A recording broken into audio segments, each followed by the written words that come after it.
está pasando ahora en nuestro país? Caray, nunca pensamos que México iba a sufrir una situación de esta manera. Claro, México ha tenido siempre gobernantes malos y pésimos, pero lo que tenemos ahora es el extremo, lo inaudito, el rompimiento con la noción de república, con la noción de legalidad, con la noción misma de Estado. Claro, de alguna manera es un Estado, pero a ver, vamos a verlo con calma. México ha sido acusado desde los Estados Unidos de ser gobernado por los cárteles y por nadie más. ¿Qué quiere decir esto? O bien que quien está en la presidencia forma parte de un cártel, o bien que quien está en la presidencia no gobierna y deja que opere un cártel. Finalmente, esto es lo triste, que México está así, pero no admite el apoyo de nadie y no resuelve la situación. En otros casos históricos, México ha tenido que enfrentar a malos gobernantes, a gobernadores que han pues brincado la ley, infringido la ley y han sido sentenciados, han sido perseguidos y han cubierto una condena marcada por un juez.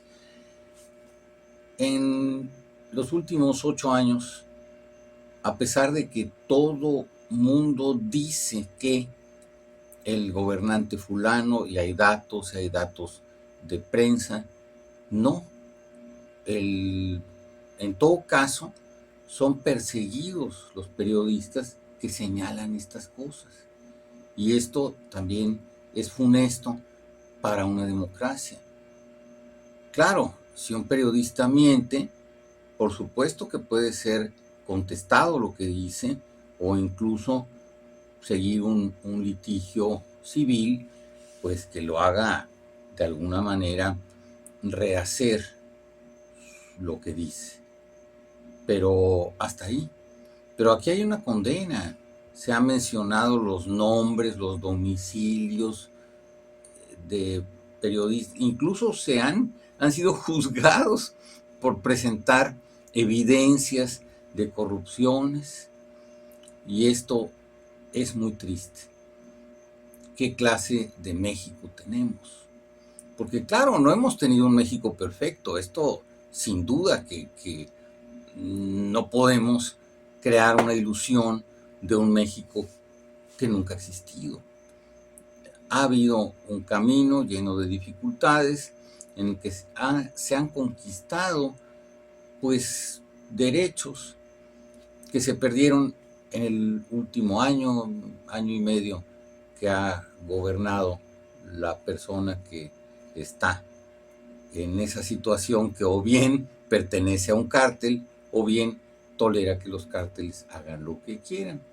Y en eso ha habido cambios que son realmente preocupantes, porque, por ejemplo, el destruir todos los órganos independientes que servían para garantizar la transparencia, el acceso a la información, el evitar situaciones de controversia en el servicio de teléfonos y de las comunicaciones en general. Y esto por poner ejemplos, pero también está Coneval, que permitía precisamente dar una evaluación del desarrollo, sobre todo, de la pobreza o el combate a la pobreza. En este sentido también muchos programas sociales desaparecieron. Por ejemplo, un importante programa social de las cocinas comunitarias desapareció.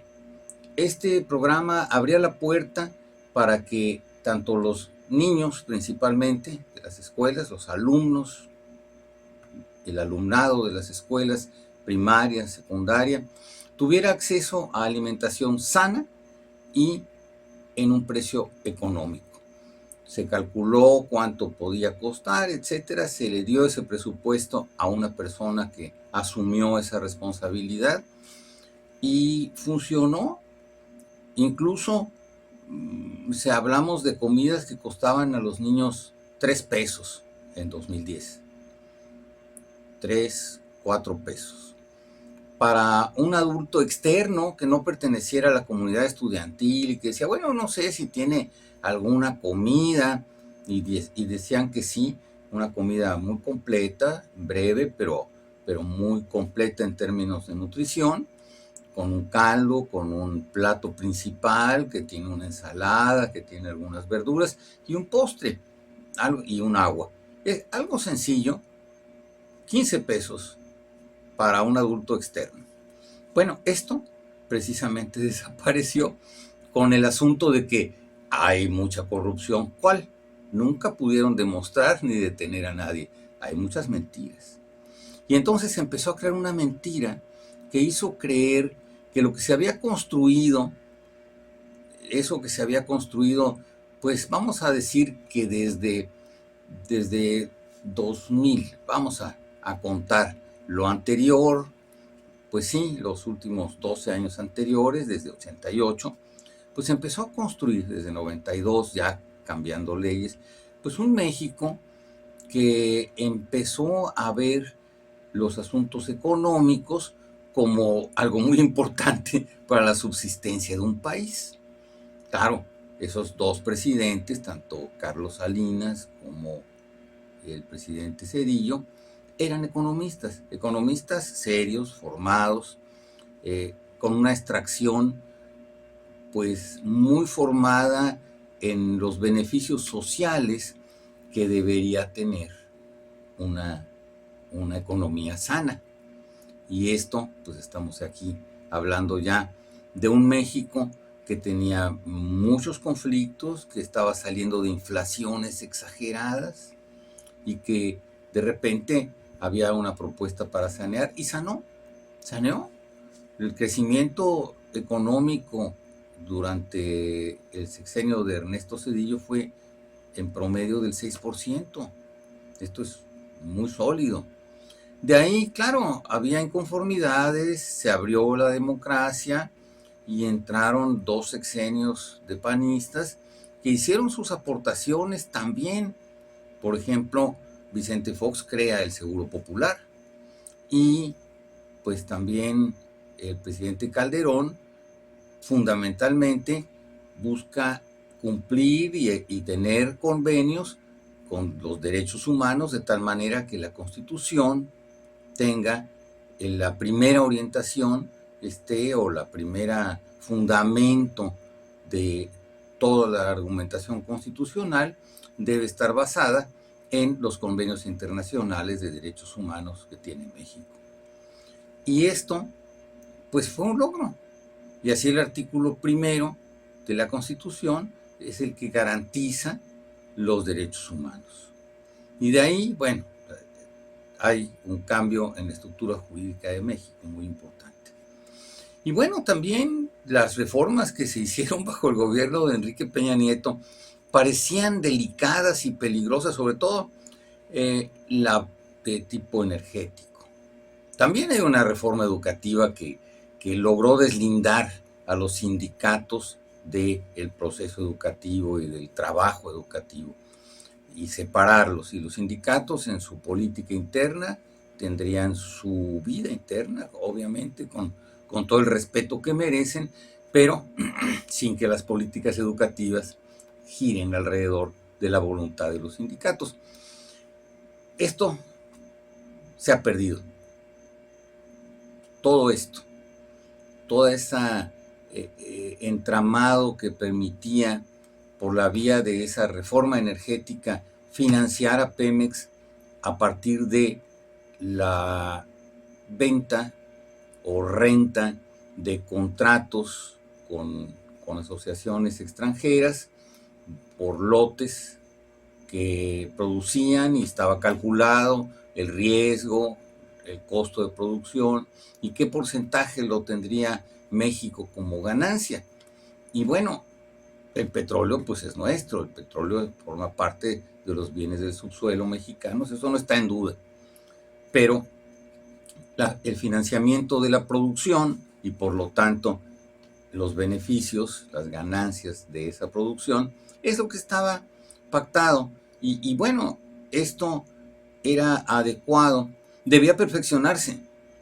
Esto se debió haber hecho de 2018 en adelante, pero lejos de perfeccionar y otras cosas que estaban avanzando, como ese aeropuerto del nuevo aeropuerto de la Ciudad de México, el que estaba en Texcoco, que por su diseño no le costó ni un centavo al erario público, era un financiamiento de privados, y lo que costó fue el capricho de cerrarlo, y un capricho que costó prácticamente el equivalente a un FOBAPROA.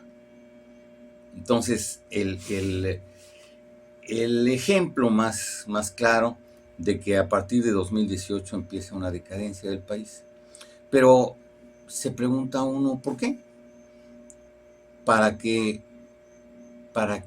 esa decadencia? ¿Qué busca un gobernante cuando lo que quiere es deteriorar los derechos de los ciudadanos? Y crear una corte, por ejemplo, que esté para defender al gobierno y no los derechos de los ciudadanos respecto al poderoso. El poderoso es el gobierno. Hay que defendernos del gobierno, de los excesos y arbitrariedades que puede cometer. Todo esto se cambió y vivimos en un México que no tiene certezas jurídicas, que está dominado, gobernado por los cárteles, que el principal cártel se llama Morena y está a punto de ser considerado por los Estados Unidos como una organización terrorista. ¿Esto qué quiere decir?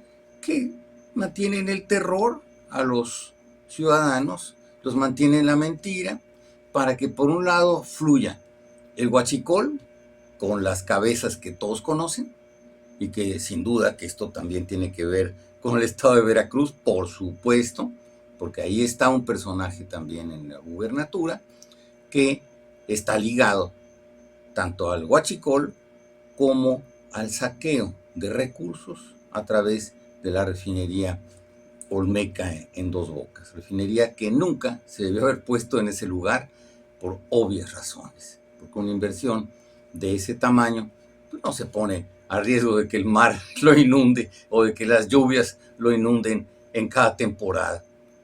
Y de que además destruya los manglares. Esto es una ridiculez. Y además, estos son delitos ambientales, por un lado. Por otro, son delitos y son quebrantos al erario público. Y de esto, nadie ha juzgado a la persona que ocupa actualmente la gubernatura de Veracruz y a los compinches, que también muchos de ellos son de Coatzacoalcos. Y entonces, ¿en dónde están? Y ahora que empiecen a hacerse las investigaciones financieras, ¿qué va a pasar con personas que conocen ese tejemaneje, como el actual alcalde de Coatzacoalcos? ¿Qué va a pasar con esas situaciones que van a ser vistas y que los bancos van a decir, alto, aquí hay algo raro en el manejo de estas cuentas? O hubo hace 3, 4, 5 años y hay una cadena que tiene esa conexión. Que esto pues es lo que pasa en el entorno cercano. Pero también por el otro lado está la costa del Pacífico, que vamos a decir que no es una vertiente tan del huachicol como del tráfico de sustancias. Y también está en una presión muy fuerte porque el gobierno o desgobierno que tiene México defiende a las personas acusadas por una corte de los Estados Unidos que están solicitando que se presenten, las pruebas de que no son culpables, y entonces pues se verá, es una oportunidad de exonerarlos, pero no, esconderlos y negarse es precisamente la oportunidad de decir sí, efectivamente México está siendo gobernado gobernado por presuntos delincuentes.